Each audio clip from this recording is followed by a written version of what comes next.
Hey y'all, today we're gonna go from this to this, and I'm gonna show you how. The first thing you wanna do is start by taking off the 4 flathead screws. They may not be flathead on yours, they are on mine. We're gonna take all 4 of them out on the back side of this plug.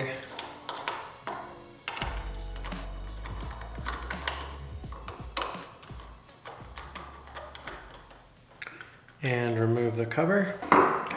The next thing that you want to do is flip the cord over and undo the 2 on the back side that hold or clamp the cord together.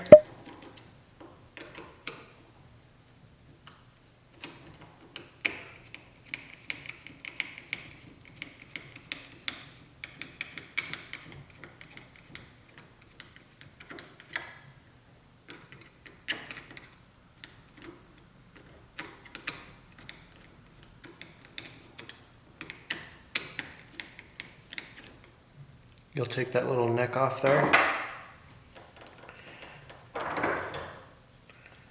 Now, you can just pull both of those prongs out. And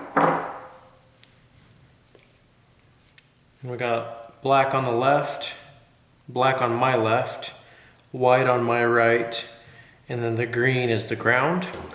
So once you've got these pulled out, you can take a flathead and loosen that up and take that prong off. Same thing here. Loosen that one up and we'll take that one off. Now it's time to grab the new plug. So this is the replacement part. It's an Eaton and it's a universal plug, and I will leave the details in the description below. And if I can find a link on Amazon for the same one, I'll link that as well if you guys are interested in doing the same procedure to your welder. But we'll get this opened up and go ahead and get it installed. So for this new plug, the way that this green ground wire needs to mount or to route, I need a little more length on it. So the way that we do that is we actually shorten the other 2 wires, and I need to bring this sheath down a little bit. So the way that I'm going to do that is with a razor blade, and I'm going to kind of just cut into this across here.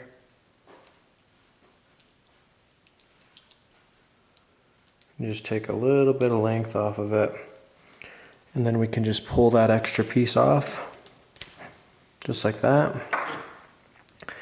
Now we're going to leave the green the exact same length that it is, and I'm going to cut the white and the black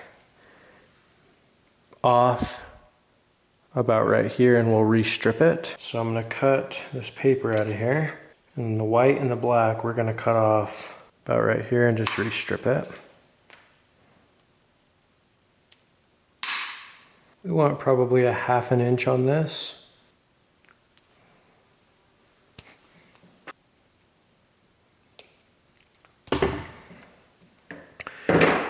And we'll twist those.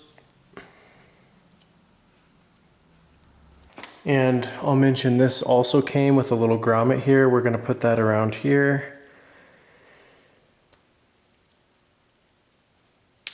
Now, and the reason we want that is when we go to tighten everything down, we'll put that grommet in there so it'll hold this cord nice and firm. And I'm just going to slide it down a little ways on here. I'm going to just take this completely out.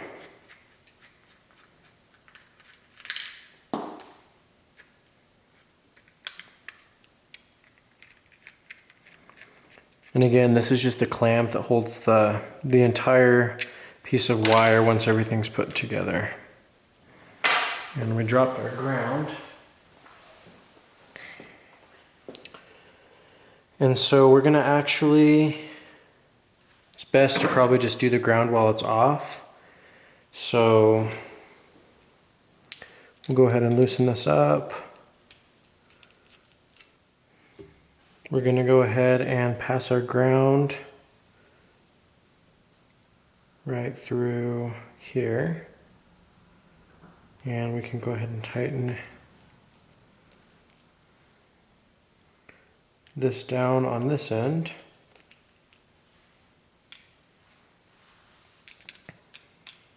It needs to be snug, but not overly tight. You don't want to strip this out. Good. And then the next two, these actually slide out a little bit if you need to pull them out. Makes things a little bit easier. And we'll loosen this one up a little bit. This is the black.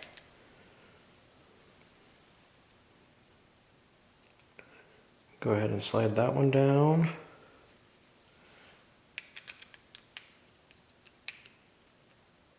Again, don't strip it out, but make it snug. And we'll go ahead and take our last one out as well. This one is going to be the white. And check your wire diagram wherever you live. It might be different if you're in another country for whatever reason, but check it just to be sure. But mine is, when the plug is facing away from me, the prongs are facing away from me. It's black on the left, white on the right, and ground is at the top.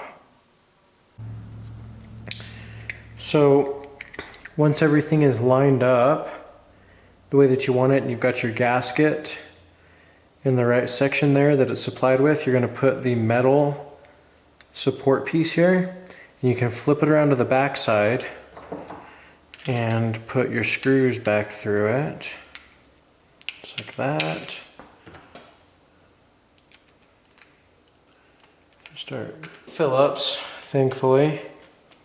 So you can start bringing that together, and this side as well.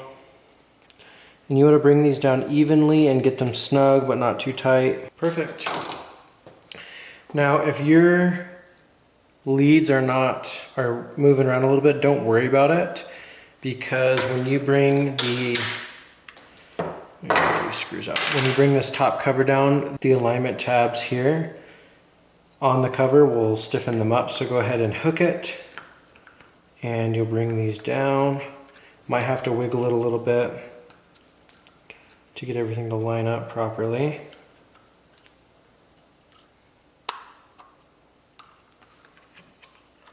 There we go. Perfect. Now we can put our two back screws back in here. Snug those down.